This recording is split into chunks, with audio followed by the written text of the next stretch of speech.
والحب ذو العصف والريحان فبأي آلاء ربكما تكذبان. Ahibati fillah, yang pertama kalau bicara hak anak nih, yang anak-anak nanti bakal jadi bapak, tapi tetap pangkatnya anak di hadapan orang tuanya. Hak pertama, ada hak sebelum lahir. Ya, orang tua harus tahu ada hak anak sebelum lahir. Apa hak anak kita sebelum lahir? Nah, yang tahu anak kasih hadiah. Masya Allah, ada banyak hadiah di sini jamaah. Apa hak anak? Kayaknya yang bapak ini yang bisa jawab. Nah, ibu-ibu, iya silahkan. Sebelum lahir masa dikasih nama? Sebelum lahir. Nah, itu hak setelah lahir beri nama. Iya. Masya Allah. Nah, siapa yang jawab kasih hadiahnya? Nah, fadal. Masya Allah. Diwakilkan suaminya. Iya, hak sebelum lahir itu adalah memilihkan buat anak kita ibu yang baik. Kadangkala kan ada orang menikah dengan wanita cantik, ngomongnya apa? Memperbaiki keturunan, kata dia kan. Dia hanya memperbaiki fisiknya saja, tidak memperbaiki akhlak dan adab anak. Rasul sallallahu alaihi wasallam mengatakan tunkahul mar'a li arba. Perempuan itu dinikahin karena 4 perkara. Nah, siapa yang mau nikah? Yang bentar lagi mau nikah siapa? Nah, baik.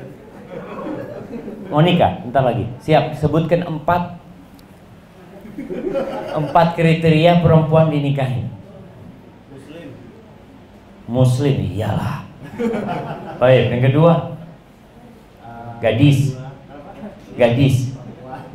perempuan. Yang pertama muslimah. Nah, yang kedua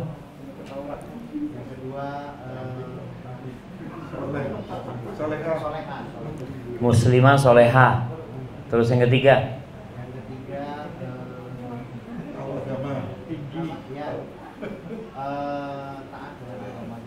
pilih soleha ya taat sama agama. Soleha ada taat diganti bukan soleha, soleh. Nah, yang pertama muslimah soleha, taat dalam beragama. Kemudian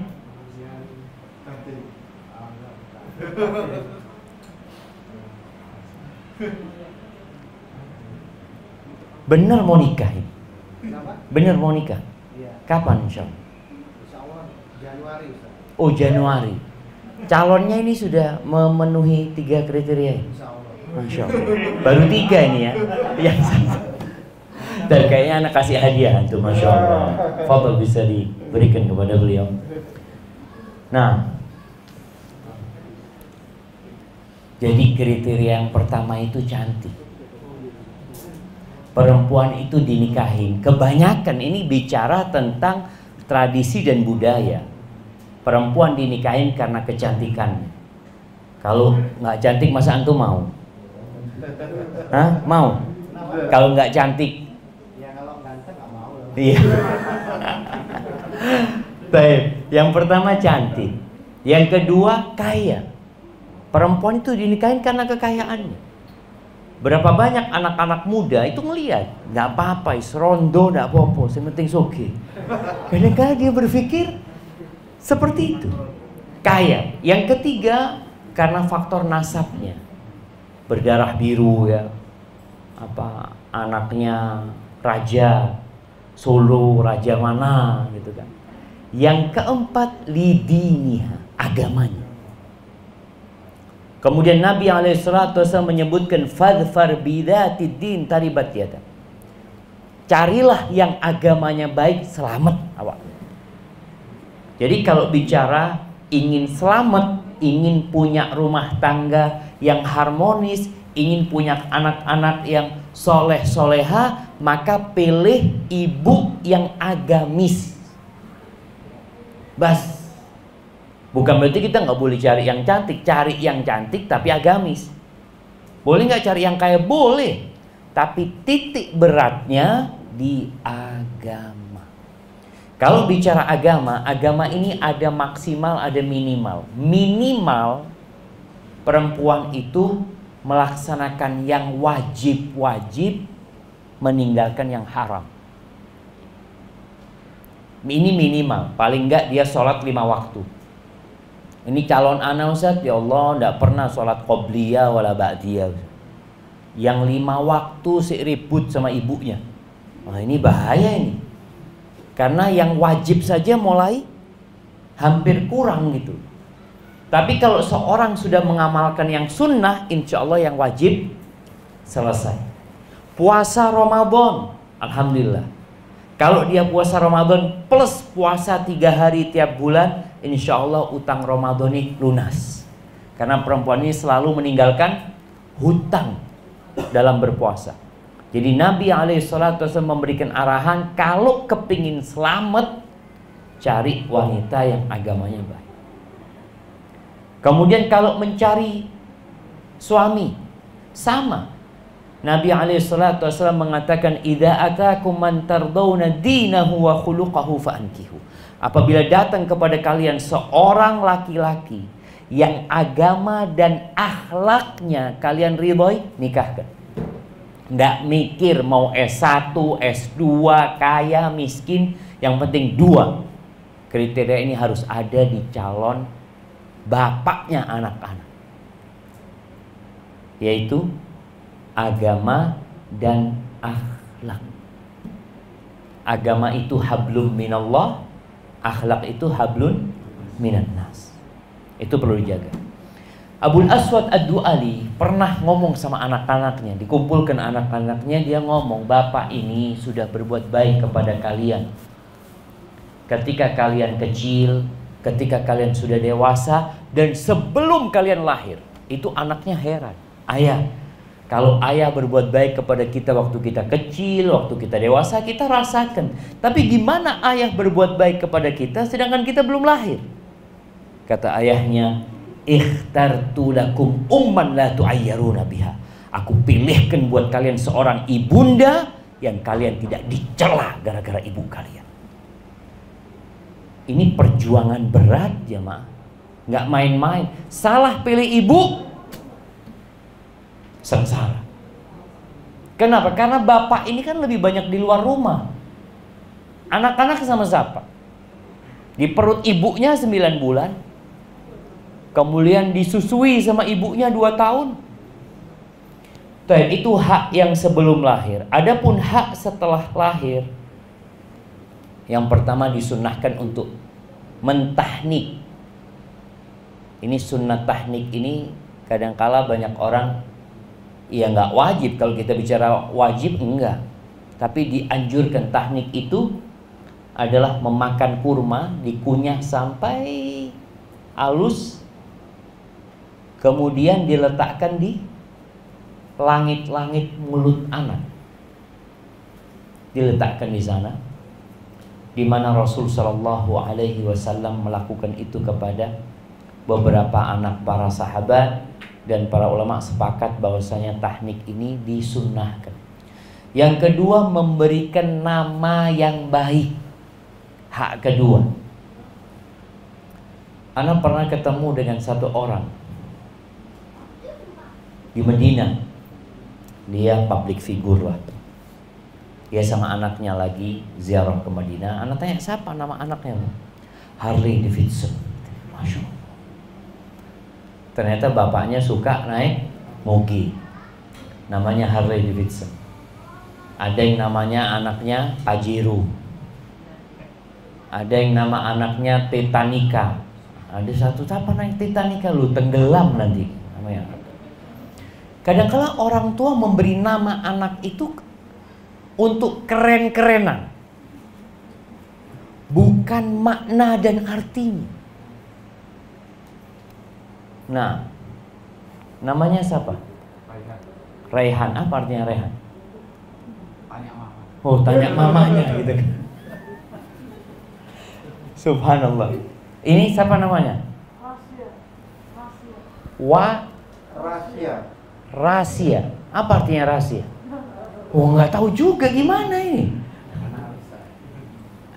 Nah, jadi anak-anak tuh perlu tanya karena punya hak untuk dapat nama yang baik. Nabi SAW kalau ketemu anak namanya nggak baik diganti sama Nabi SAW. Ada satu orang ditanya namanya sama Nabi SAW. Mas muka, siapa namamu? Kata dia, Hazan. Hazan ini yang keras kepala. Kata Nabi SAW, anta sahal, engkau orang yang muda. Enggak, aku nggak mau. Aku nggak mau merubah nama pemberian bapakku. Akhirnya ini orang hidupnya susah terus. Gara-gara namanya nggak mau dirubah. Ada satu lagi sahabat ditanya namanya sama Nabi SAW. Siapa namamu? Zahm.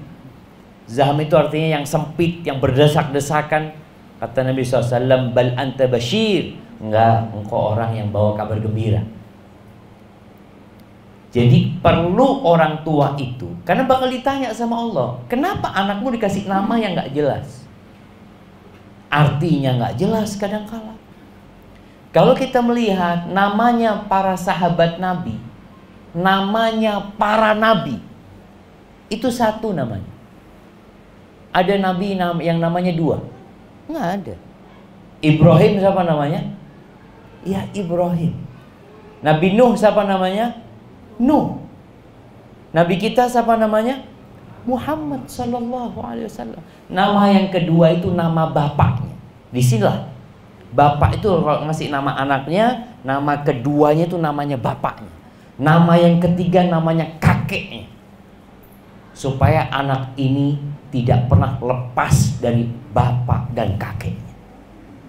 Kemanapun dia pergi, dia bapak nama orang tuanya. Tapi kadang-kala orang tua ngasih nama anaknya terlalu panjang. Namanya siapa? Rehan Sulaiman Ibrahim. Bapaknya siapa? Siapa namanya bapaknya? Sampai sama nama bapaknya kadang-kala lupa. Karena dia biasa memanggil ayahnya ayah. Maka usahakan, nggak wajib. Tapi kita sebagai bentuk bagaimana anak kita selalu membawa nama bapaknya. Nama anak Syafiq.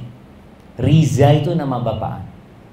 Kadang-kala kalau ada orang ngundang anak terus ditulis Syafiq Basalam, anak ngomong tulis nama bapak anak. Anak ini ada gara-gara ada bapak anak. Ini sebagai bentuk kebaktian anak sama orang tuanya. Nama bapaknya nggak pernah dilepas dari nama dia. Kadang-kala ada anak yang malu sama bapaknya. Dia nggak kepingin naruh nama bapaknya di sana. Enggak. Sebagai bentuk kebaktian, maka dimulai. Orang tua pilihkan nama yang baik buat anaknya. Nama para nabi, nama para sahabat nabi.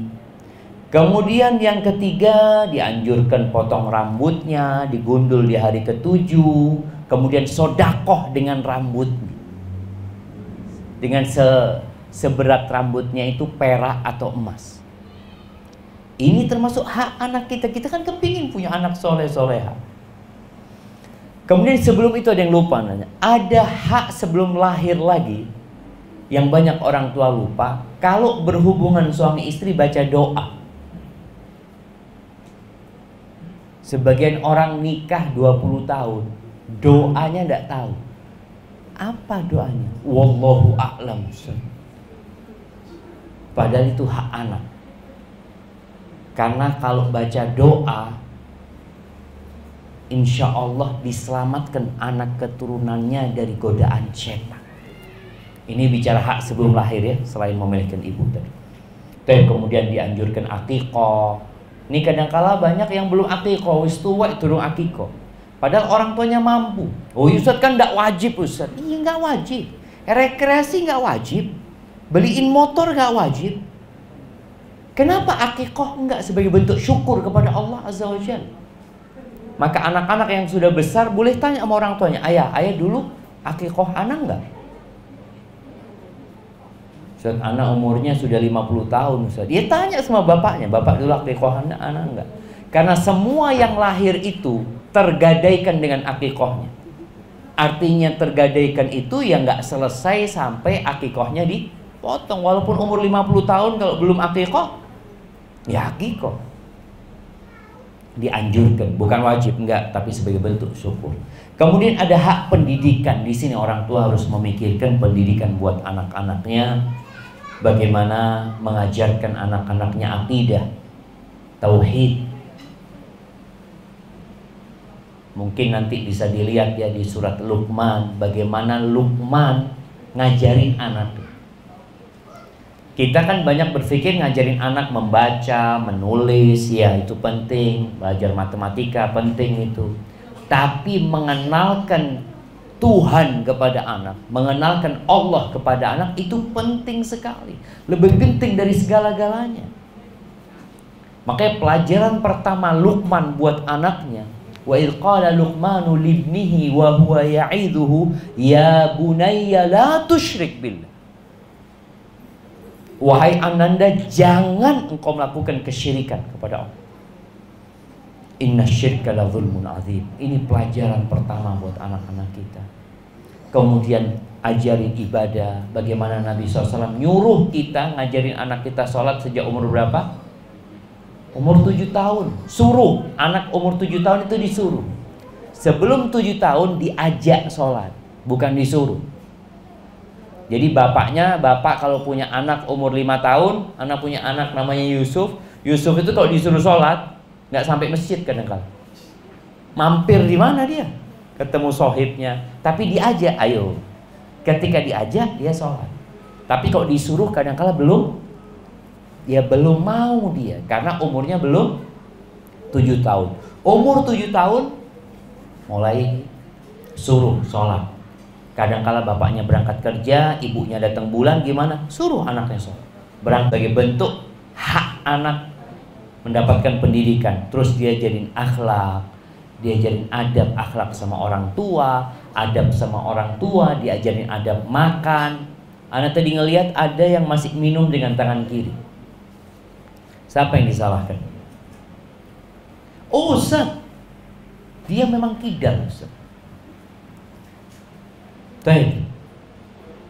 Orang yang kidal bisa nggak makan dengan tangan kanan? Bisa. Kalau lumpuh tangan kanannya baru nggak bisa. Di masa Nabi SAW, Nabi lagi makan sama para sahabatnya, ada satu orang makan dengan tangan kirinya. Apa kata Nabi SAW? Kul biyaminik, makan dengan tangan kanan. Apa kata orang ini? La astati, aku nggak bisa. Ya mungkin dia kidal, dia udah biasa dengan tangan kirinya. Apa kata Nabi SAW? Lastata'ta, semoga engkau nggak bisa. Sejak saat itu orang ini tangan kanannya lumpuh. Gara-gara dia sombong dikasih tahu sama Nabi, malah nggak mau. Maka ingat, ini adab makan diajarin anak itu. Bagaimana Nabi SAW ketika makan sama anak sambungnya, anaknya Ummu Salamah, diajarin anak ini, samillah, makanlah, baca bismillah, makan dengan tangan kananmu, makan yang di dekatmu. Diajarin anak itu. Kalau bukan orang tuanya yang ngajarin, siapa? Mungkin di TK dia diajarin, tapi di TK kan ya nggak lama ketemu gurunya. Sama orang tuanya tiap hari ketemu sama orang tuanya, makan tiap hari. Maka diperhatikan adab tidur, diajarin baca ayat kursi sebelum tidur, diajarin baca qul huwallahu ahad, qul a'udzu birabbil falaq, qul a'udzu birabbin nas. Baca 3 kali, ditiupkan di tangan. Siapa yang ngajarin? Orang tuanya. Ini bicara adab, adab berpakaian. Penting orang tua. Ahibati fillah. Di beberapa daerah, kenapa kok ada anak yang diperkosa sama, na'udzubillah, sama orang tuanya sendiri?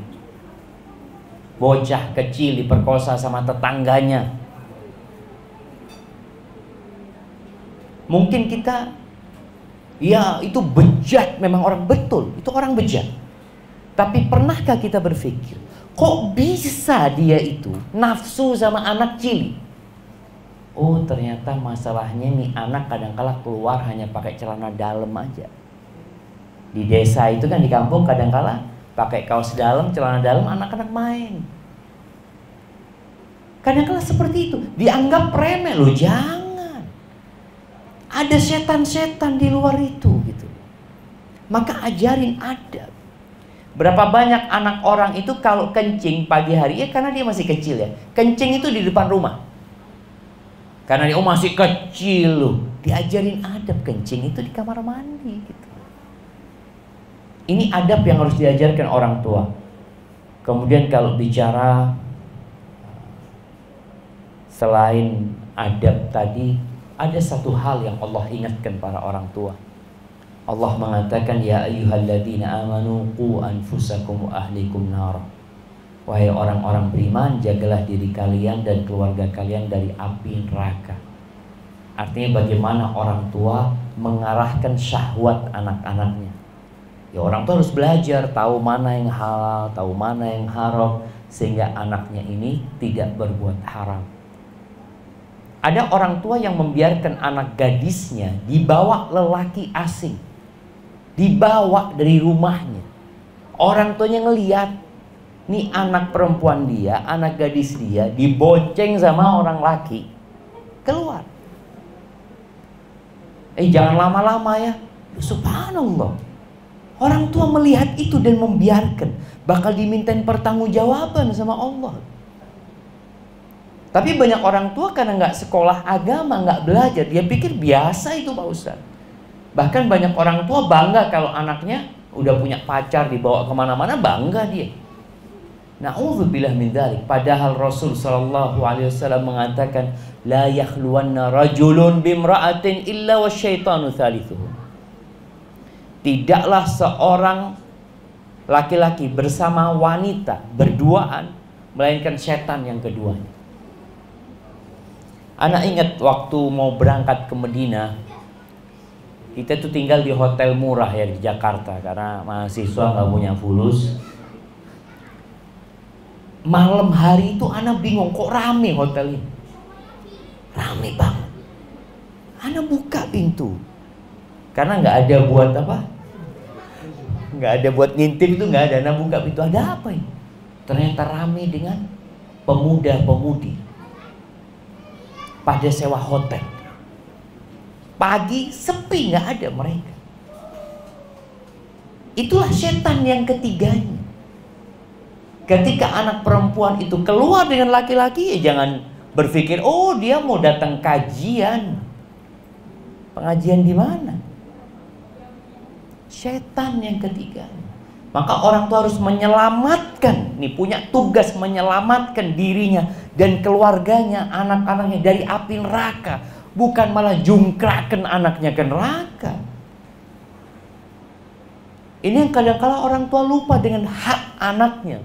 Maka orang tua jangan berharap masuk surga, jangan berharap masuk surga sampai dia menyelesaikan tanggung jawab anak-anaknya di hadapan Allah. Akan ada persidangan. Kemudian anak-anak punya hak nafkah, ya. Punya hak nafkah, tapi nafkah yang halal. Ada seorang perempuan yang mengatakan kepada suaminya, Mas, saya dan anak-anak insya Allah bisa nahan lapar, tapi nggak bisa nahan panasnya api neraka. Dia mengingatkan suaminya, ojo gowo sing haram. Jangan. Kalau memang nggak dapat apa-apa, ya wis pulang, nggak apa-apa, insya Allah kita nerima. Maka ingat orang tua, anaknya punya hak nafkah, sandang, pangan, papan, tapi jangan sembarangan. Kemudian yang terakhir berkaitan dengan hak anak, sebelum kita bicara hak orang tua, anak-anak itu punya hak keadilan dari orang tua. Pernah suatu hari datang seorang sahabat yang bernama Bashir radhiyallahu ta'ala anhu kepada Nabi alaihissalatu wassalam, bawa anaknya namanya Nu'man. Singkat cerita, ternyata Bashir ini mau ngasih hadiah, mau ngasih hibah buat anaknya Nu'man. mau dikasih seorang budak yang bisa bekerja buat dia, bisa menghasilkan uang. Ibunya nggak ridho sama sikap suaminya ini. Kenapa? Karena dilihat suaminya cuma ngasih anaknya satu, yang lain nggak dikasih gitu. Kata istrinya mengatakan, aku nggak mau terima engkau ngasih kepada anakku kecuali Nabi SAW jadi saksi. Maka dia datang kepada Nabi SAW, ya Rasulullah, aku ini mau ngasih budak buat Nu'man ini, tapi ibunya nggak mau kecuali engkau jadi saksi. Apa pertanyaan Nabi kepada Bashir sallallahu alaihi wasallam? Akulla waladika nahalta, apakah semua anakmu engkau kasih sama? Kata Bashir, enggak. Baik, apakah engkau kepingin semua anakmu berbakti kepadamu? Iya ya Rasulullah. Kalau gitu jangan lakukan ini. Aku nggak mau jadi saksi atas sebuah kezaliman. Makanya jangan sampai orang tua pilih kasih sama anak-anaknya, yang akan menyebabkan, nih ada orang tua kalau mau mati bingung. Bingung kenapa? Anak takut anak-anak berantem Ustaz masalah warisan. Akhirnya sibuk dia bagi warisan sebelum mati. Bukannya anak-anak dikasih keadilan, dikasih pendidikan agama sehingga mereka faham, mereka saling mencintai, kakak cinta sama adik, adik cinta sama kakaknya, sehingga tatkala orang tua meninggal dunia nggak ada keributan dalam pembagian warisan. Tapi banyak orang tua takut. Kenapa? Karena kesalahan dia menanamkan di diri anak-anaknya itu ketidakadilan, sehingga anak-anak benci sama kakaknya, kakak benci sama adiknya. Ya tentunya orang tua akan mempertanggungjawabkan hal itu pada hari kiamat. Nah, selesai sudah hak anak. والحب ذو العصف والريحان فبأي آلاء ربكما تكذبان